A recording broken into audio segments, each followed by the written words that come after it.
Apple is going to do quite a lot this 2024. From AI talks, macOS talks, iPhone 16 and 16 Pro, the whole MacBook lineup, the iPad lineup, and iOS along with macOS, there's quite a lot to talk about. So I'll keep it to 10. And I would love you guys to keep my sub counts to 5,000 by the end of the year.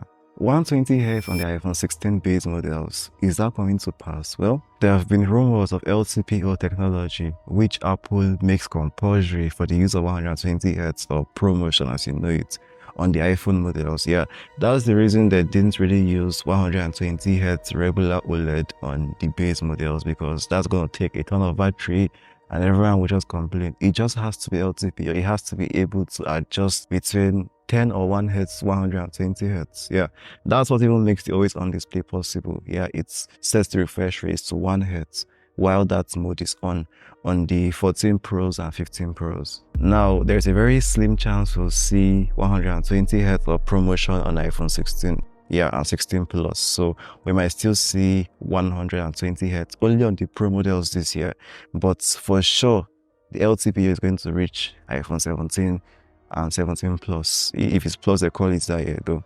Now, sometime last year, Apple announced they're going to adopt Rich Communication Service, or RCS as you know it, that's originally developed by Google on the iPhones. Yeah, the Digital Marketing Act, or DMA, from the EU made that compulsory to ensure interoperability between Android and iOS platforms, and it's going to change or revolutionize like the entire SMS scene between iPhones and Android devices. Yeah, for some reason Apple refused to implement that all these years. They felt it was going to make their security worse in some way though, but since they have no choice, yeah, if they want to get accepted in the EU markets than to implement RCS, yeah, RCS is going to ensure stuff like, you know, higher quality of images and photos, multimedia being sent over messaging between iPhones and Android, and even things like seeing read receipts, seeing typing indicators.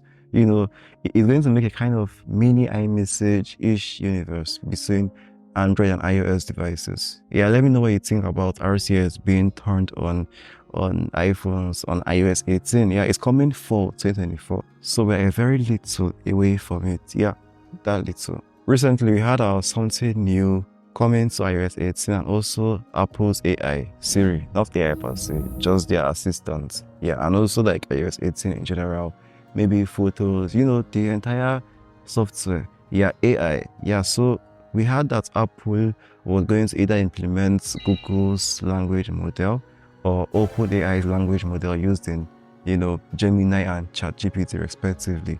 Yeah, so I'm not really sure which of them they picked eventually, but one of them is going to be used as like the backbone of Apple's iOS AI implementations, yeah, which means NVIDIA stocks are going to go way higher than before. The thing now is that definitely not every Apple device will get it, because for Mac rumors, I heard Apple's first AI features in iOS 18 won't use cloud servers. Yeah, if they're going to be on device, like if they're going to be done on device, they're going to need a very powerful NPU or neural engine, whatever Apple calls it. Yeah, so definitely right now the iPhone 11 series and below have less than 8 core neural engines. Yeah, and that cannot be possible for such kind of models. So there's a very high likelihood, from my perspective or what I see, yeah, it might be 12 and above, or even the 13 and above, because the transistor count between the A15 and A14 Bionic is quite very significant. Yeah, that's between the 13 Pros and 14 Pros. I'm not really that serious, probably 1 billion. Yeah, but I think it's about 4 billion or 3 billion between the A14 and A15 Bionic. Yeah, so that's high enough. So it's very likely it's going to be either the 12 or 13 series and above to support it, because it's going to be on device. Yeah, which means it's going to need a ton of processing power to make that possible. Hopefully we might see Wi-Fi 7 on the Pro models, the iPhone 16 and 16 Pro Max. Right now it's just Wi-Fi 6E, but what I see is Apple spreading Wi-Fi 6E across the entire lineup and making the Pro models have Wi-Fi 7. That's not too bad. Wi-Fi 6E is quite reasonably acceptable. There are very few Wi-Fi 7 routers even available in the market right now. Now, iOS 18, obviously in the month of June, That's in the next less than 2 months. That is, yeah, we're going to get the first beta of iOS 18. Yeah, on probably the iPhone 11 and above. Yeah, I don't really see the XS Max and XR getting that particular update. Trust me, they are already tired. Even with the iOS 17 update they got, they can barely even run it properly. Their RAMs are just not it, and RAM management on the XS can't really be compared to the same 4 gig RAM management on the like iPhone 13. Yeah, the 13, the base model and 13 also have 4 gig RAM. Yeah, but you can't really compare the two RAM managements. Yeah, that's just the thing. And iOS 18, we heard it's going to have the major UI improvements since iOS 7. Yeah, that's quite a very big, bold thing to say by Apple, but I guess it makes it quite interesting. We'll see what we have in the month of June in Apple WWDC. Besides even waiting for June, we know there'll be AI, we know there'll be RCS, we know there's already side loading, although side loading is limited to the EU region, but those three things already changed the entire dynamics of iOS. Yeah, on the iPhone 15 and 15 Plus, we have the normal iPhone 13 camera layouts, yeah, which makes almost every iPhone 13 user feel quite among, because 13, the 14, the 15 base model all have the same diagonal camera layouts, yeah, which makes them look quite alike. You can be on the road and hold an iPhone 13 and someone would think you have an iPhone 15. Yeah, just put a pouch and you're good to go. Well, unfortunately, it seems the iPhone 12 users, the iPhone X users, and the iPhone 11 users are going to be the happy ones this year. Yeah, because we expect a new camera layout that's vertical on the iPhone 16 and 16 Plus. The Pro models will still have the 3 camera layout. Yeah, we always have 3s, but those 2 base models will have a vertical camera layout with the same matte back glass that you know and love on the iPhone 15 base models. Yeah, this is how it actually looks, although the final design is going to look more polished. We know Apple, they don't really joke with their designs. In the month of May, we expect iPads with OLED, yeah, and slightly reduced bezels. To be honest, like, I don't really see the point of OLED that much on iPads, yeah.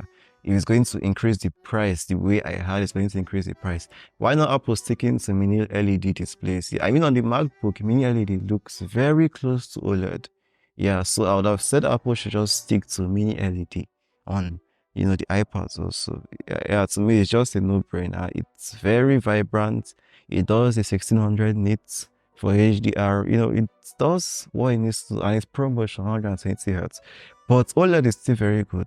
Yeah, mini LED does not replace OLED. Don't get me wrong. So it's something that's going to increase the price of the iPads, and it's also going to reduce the bezels and make the display much more power saving. Yeah, OLED, turning off pixels on the dark parts. The usual OLED stuff. For the M4 MacBooks, which we expect to see sometime later this year, yeah, we barely even had time to enjoy the debut of the M3 MacBooks, but Apple, they always drop so fast, yeah.